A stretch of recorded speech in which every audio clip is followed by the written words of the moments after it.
Untuk kaki review barang ataupun kaki review makanan ataupun adalah nak review apa-apa yang ada duduk atas meja. So tripod ni adalah daripada Ulanzi MT65. So tripod ni memang sesuai sangat untuk anda sebabnya dia boleh buat macam ni punya angle kalau boleh tengok kan, macam ni punya angle So sangat puas hati Ulanzi MT65 ni.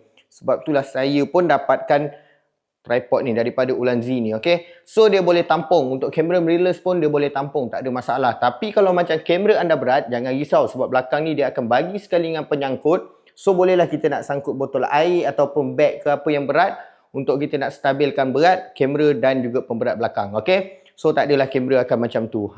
So itulah kelebihan Ulanzi MT65. Dia boleh juga buat yang biasa punya, yang tegak tu. Boleh naik setinggi 176 cm. Maksudnya dia boleh tinggi daripada saya 176 cm. So sangat-sangat tinggi, okey. So memang seronok dapat. Okey, nampak tu. Saya boleh buat shoot macam ni dia boleh buat shoot macam ni, okey. So nak dapatkan dekat mana? Dekat bawah saya ada sediakan.